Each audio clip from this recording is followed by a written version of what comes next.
Donald Trump not only can win the presidency, he probably will win the presidency. And mainly because folks on the liberal side continue to say it's over. They're actually depressing their own turnout already, demobilizing and demoralizing their own base by saying, well, this guy is so unelectable, there's no point in us even worrying about it. I say, au contraire. That was CNN's own Van Jones on a Facebook rant, warning Democrats to take Donald Trump seriously. Back with our panel, insiders all. Do you share that concern that, assuming Clinton does get the nomination, and I know that's not an assumption you're ready to give, but assuming it happens, that they take Donald Trump's weaknesses as a given and are too complacent about this? Yeah, no, I think people are. I think Donald Trump can really change the map. I think he can compete in ways that other Republicans cannot, more traditional Republicans. So I think he's a very, very dangerous threat to Democrats. You know, Bernie Sanders has consistently, and recent polls showed again, Bernie Sanders consistently runs better against Trump than does Secretary Clinton or any of the other Republicans, frankly, for that matter.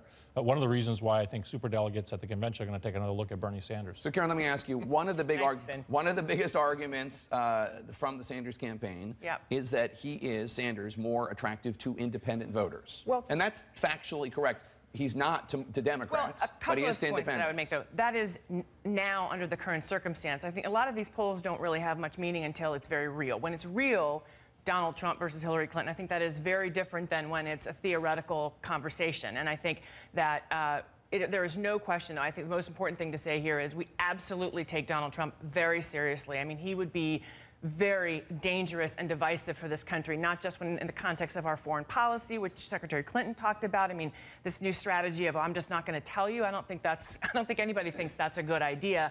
But then also on domestic policy, I mean, the way he's talked about Muslims, the way he's talked about women. And I thought Hillary's point is well taken, that it's not, you know, she can take the attacks. I mean, she's been attacked for years and she gets back up and keeps going. But what I think that they miscalculate is that I know a lot of women who know the feeling of being accused that the only reason they're at the table or in the room is because they're a woman. And so I think there are a lot of places where that divisive, sexist bigotry, you know, that rhetoric is not going to resonate with people. Now, that also means on the Democratic side, we still have to work hard to make sure that people turn out to vote, that people are, you know, coming out to vote because they feel they see a vision, a positive vision. But then the third piece of it that I think is really critically important is that we also protect the right to vote, because I have every confidence that Republicans will do everything they can to suppress Democratic voters. Rick, are you concerned at all? I had Senator Sessions on the show the other day, who's the only person in the Senate who has come out and endorsed Donald Trump. And I showed him the numbers of general electorate female voters, and it's something like 76% have a negative view of Donald Trump, 24% positive, something like that. And I said, does that concern you? He said, yeah, we're going to have to address that. Are you concerned when Donald Trump says things like, Hillary's playing the woman card, Hillary, if she were a man, she'd be at 5% in the polls? Are you worried at all that this language turns off potential Trump voters who are female? I think we're sitting here on May 1st, and I agree with what Karen said, where these national polls, general election matchups will change dramatically once we get through Cleveland and the Democrats get through Philadelphia. The landscape changes dramatically. The GW Battleground poll that was released last week, you know, shows us 2 points behind Hillary Clinton, but running well. You know, 35% of the Hispanic vote was Donald Trump right there. So it changes dramatically. Look, I mean, John King said it earlier today, you know, the Stop Trump movement is like taking a squirt gun to a forest fire. But he has received, you know, an avalanche of negative ads run against him. So your negatives are going to be, you know, astronomically high until you secure that nomination. And then we make the general election pivot where you start talking about, I mean, look, I mean, we're down to 3. And so we have survived this long, and we're going to take this into a convention. But we're going to get 1237 before we get to the convention, and then go from there. Trent. Well, I agree with Karen that Hillary Clinton will destroy Donald Trump in a general election matchup. We've had 16 polls that show that John Kasich's the only one that can win. And to your point, Rick, I mean, these polls do kind of matter because Trump's going in the wrong direction. His negatives keep getting worse. His underwater rating keeps getting worse. And his support, not just amongst women, but Republican millennials, it would be a bloodbath. I mean, Donald Trump could do for the Democrats what they couldn't do for themselves, which is to win the White House and put Chuck Schumer in the majority leader. And I think that's what the delegates are wrestling with. Yeah. Again, there's been 2.5 million more people that have voted against Donald Trump in the Republican primary process.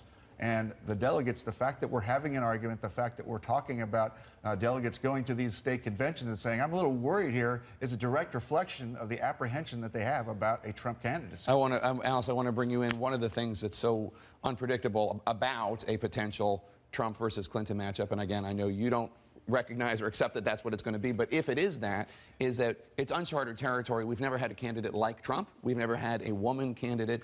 How do you go after Trump? I mean, if nobody has been effective at it, I guess it's fair to say Cruz has been the most effective at it. He's the one that has beat him more than anyone else has beat him. Is he beatable? Well, here's the premise of this segment, I think, is a little off because he's not going to be the nominee. He is not going to be the one going against Hillary Clinton because we put out an ad this week. There are two sides of the same coin.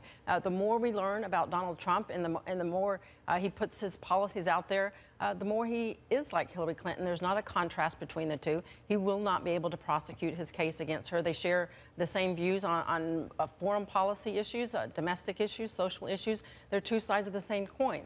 And the fact that his nonstop insults to women is going to hurt him with the women voters. And also, in terms of getting the necessary delegates, it's not about having the most delegates. It's about having a majority. It's about majority plus one. And the fact that he's not continuing to work the relationships with these delegates at these state conventions, and we continue to do well and acquire delegates, that goes to show that we have a better chance at the convention. I have to go. Every one of you is invited back by yourself the entire time, just you, I promise. Come on the lead tomorrow. It's all you. We have 5, and we have 5 days in the work week. So come on back. Thank you so much. It was great.